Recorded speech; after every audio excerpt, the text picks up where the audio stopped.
guys, welcome back. So today we're out in the cold of northwest Indiana with the first real snow of the year. It's just a slight dusting that we've received. It's not much of a snow, but it's pretty early in the season even for Indiana. What brought me out in the cold today though was a rifle I picked up at the gun shop. Now one of the benefits of being an owner of a gun shop is that a lot of times you'll have customers walk through the door with some pretty exquisite collectible items that they want to trade in for something else, things that they've let set in the safe for 10, 20, 30 years sometimes. And they just want to get rid of it for whatever reason. And that's what happened to us recently, or me recently, when a customer brought in a brand new in the box, never fired Springfield Armory import called the SAR-3. The SAR-3 is a Greek-made G3 clone, and I say clone loosely, and I'll explain that here in a second. It's a very close facsimile of the German-made rifle. So close, in fact, that the Germans licensed the Greeks to manufacture the rifle for their military, and all these rifles were built on HK tooling under the supervision of HK German engineers. So here in the box, this is the original shipping box that Springfield sold the rifles in, is the rifle. Now these are a .308 Winchester 7.62 by 51 millimeter caliber rifle. As you can see, the rifle's still new, never fired, in the box with its Springfield Armory tag that they put on them when they shipped them out. This is the other side of the rifle. Very, very similar to the HK91 that was imported during the 80s and early part of the 90s. And I'll explain some of the minute differences between the two rifles here in a moment. Inside, some steel HK91 type magazines. This one is still in the paper wrapper. A cleaning kit, which is in this little plastic box, and even still has all the original documentation that's shipped with the rifle. Now this rifle is actually marked G3. Even though the box is marked SAR-3, which is kind of an interesting story, which I'll touch upon here very shortly. But the thing is absolutely beautiful condition. It's a really cool looking gun. I'm anxious to shoot it for the very first time this afternoon and bring you guys along. I'm going to cut that tag off, I'm going to break it open, take a look inside, look down the bore, put some lubrication on it, and fire those first 20 rounds, and I'll bring you guys along again for that. So let's get started with this video. All right, so let's take a look inside the Springfield Armory G3. I'm going to cut this little strap off here. All right, so breaking the rifle down now, it's been a little while since I broke one of these down, but it should come right back to me. It's fairly simple. You just pop these two pins out. The rear of the stock has places to hold those pins. Once you do that, the stock will just kind of pop free. The spring is captured in the stock. Now, all these rifles, the HKs that were imported, including this SAR-3, will have what's called a clip-on lower. You'll notice there's no pin right here where I'm pointing with my index finger. It's basically just a shelf. Now, the original HK military rifles will have a pin right there, and this lower will just simply swing down or hinge down. The semi-automatic ones have this shelf. It was a requirement by the BATF after the 1968 Gun Control Act. So to pull the bolt out, you just pull the charging handle to the rear. The bolt will slide out the rear of the receiver. And again, I like to do this to all new firearms. Just check them out, take a look down the bore, and see what I see. It's a nice, clear, unobstructed bore. You should always punch the bore, or at least look down the bore before you shoot a rifle or handgun for the first time, regardless of how new it is or who made it. This is the Bolton Carrier. As you can see, it's unfouled with carbon, which is a good sign. Obviously, the thing is brand new, never been fired. No wear marks on the carrier and no carbon on the bolt. Now, these HKs are extremely dirty guns. When you fire them, they get filthy very quickly. People like to say that the M16 is a dirty rifle. I would say that the HK series, the 90 series, is every bit as dirty, if not dirtier, than the AR-15. Now, I'm just using some CLP. Gonna put a little bit of lube on it here. Wipe it down. Doesn't look like the thing's ever really been field stripped before. Outside of test firing from the factory, it's pretty clean. A little bit of lube there. I'm going to throw some in the receiver, on the rails. Now the HKs are known, the G3s, HK93s, MP5s, or HK94s as the semi-automatics were known as. They're known as to be fairly reliable guns. In my experience, I've owned pretty much all the German guns. I sold them over the years foolishly. I wish I hadn't. The HK91s in a condition like this will sell for $5,000 or more if you look for them online. They've really gone up in price. When I sold mine many years ago, I think I sold them for $2,500 or something ridiculously low by today's standards. I sold a lot of pre-band guns. I thought I was going to get out of guns there for a while, and I was wrong. Then I started the Military Arms channel. All right, so I've got this baby all lubed. Looks good. I'm going to put a little bit of lube on the fire control group here, just to prevent corrosion and also make sure everything works smoothly. I'll clean it again after I shoot it this afternoon. But I mean, this thing is just pristine. Once these things get fired, they get caked with carbon and other debris inside the trigger mechanism. This thing is obviously brand new. All right, so we'll put it back together. Drop the Bolton Carrier back in the receiver. Slide it home, take your trigger pack, put it on the front of the shelf and just kind of rotate it up. Take the stock and put it back on. Take the pins and stick them back in there. I always did the opposing thing. I'll put one pin in one side and one in the other, so they both can't be knocked out simultaneously very easily. There we go. All right. She's ready to go to the range.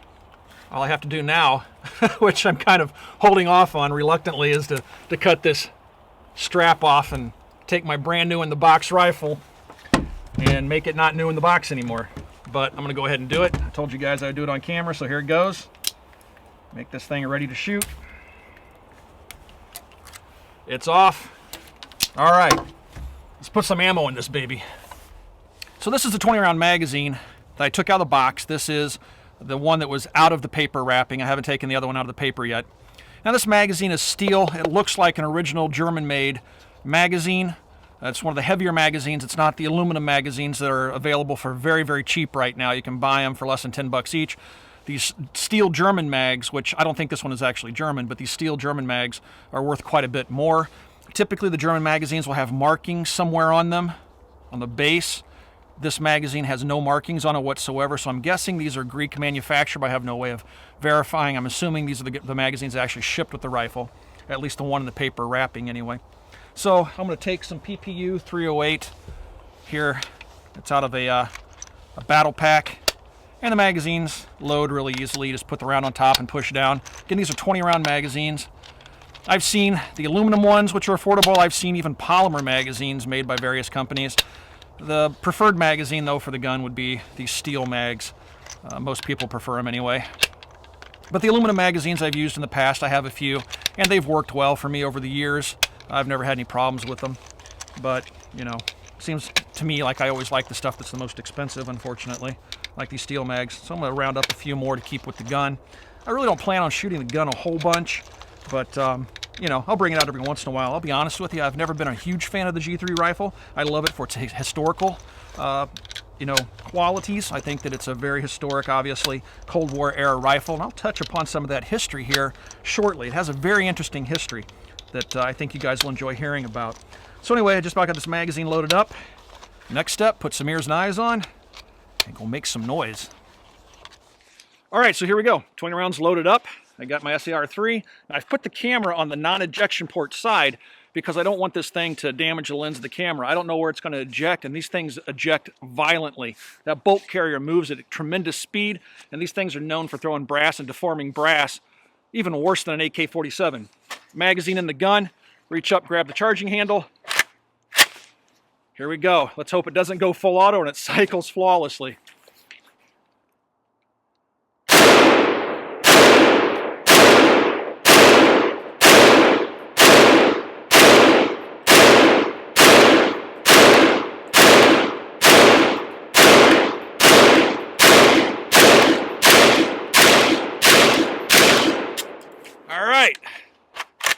Flawless run. I could watch out of my peripheral vision.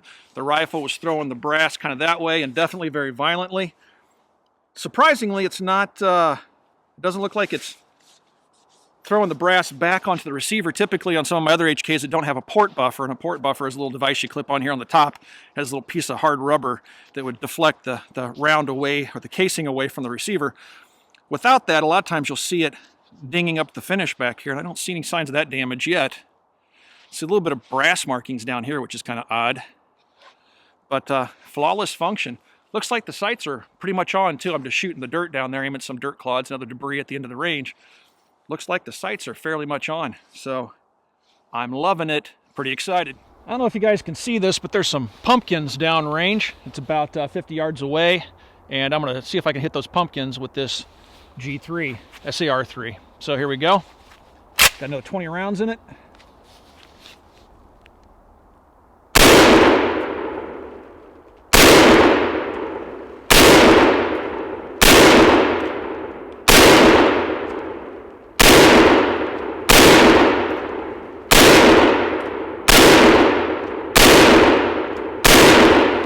Yeah, those sights definitely look on. It's pounding those pumpkins, which are frozen, but you can see them moving around down there.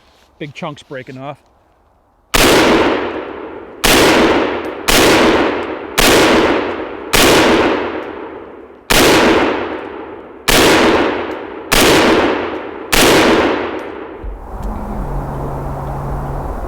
Dead pumpkins.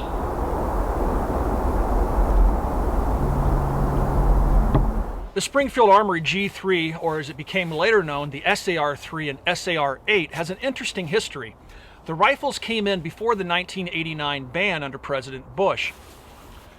The early rifles, of which only 500 exist, and this is one of them, the early rifles had a serial number that ranged from 05000 to 05499. There's the serial number right there. You can see that my serial number is in that first 500 with a serial number of 5196. So that means this is one of the first 200 guns brought into the country. Now, after the 1989 ban went into effect, Springfield no longer marked them G3 for a couple of reasons. Now, the story goes that HK was not happy with them stamping the guns G3, which you can faintly see on the receiver right there. All right, they stamped them G3, those first 500 guns. And the story goes again that HK filed a suit against Springfield to make them stop marking them G3. That was their nomenclature for their military rifle.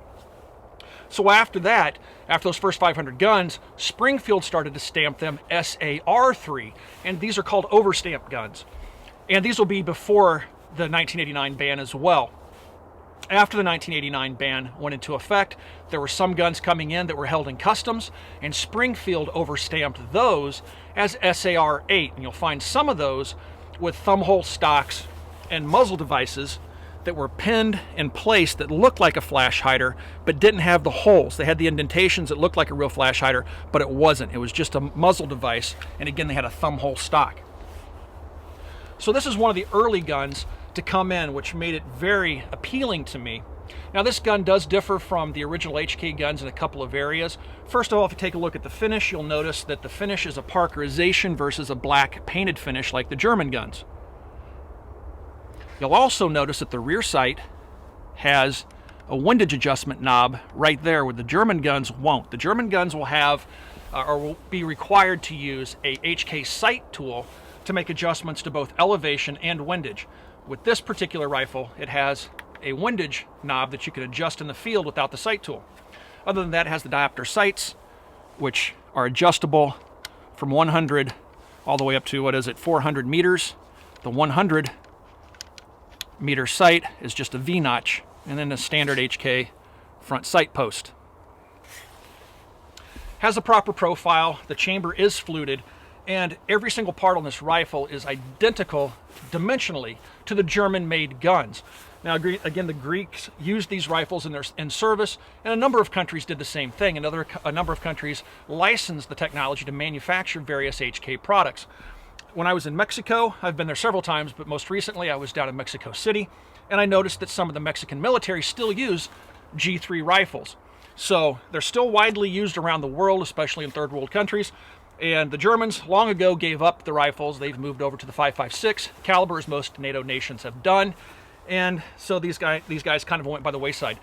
Now, in the United States, you'll find a very good clone made by PTR. So if you're looking for an H&K and you don't want to pay collector's prices, you can buy those PTRs, which will look very close to the original German guns, and also like this Greek gun. Now, when I say original German guns, there's an interesting story there as well. A lot of people think that the G3 or the HK91 was an original German design. The truth is, it is and it isn't. Let me explain more. As I previously mentioned, a lot of people think that the HK91 or G3 is an original German design. It's not. The roller locking mechanism by which the rifle operates is an original German design from World War II. The Germans used the roller locking mechanism in the MG42 machine gun, for example. Now, that roller locking mechanism went on to be used in a prototype rifle called the STG-45M.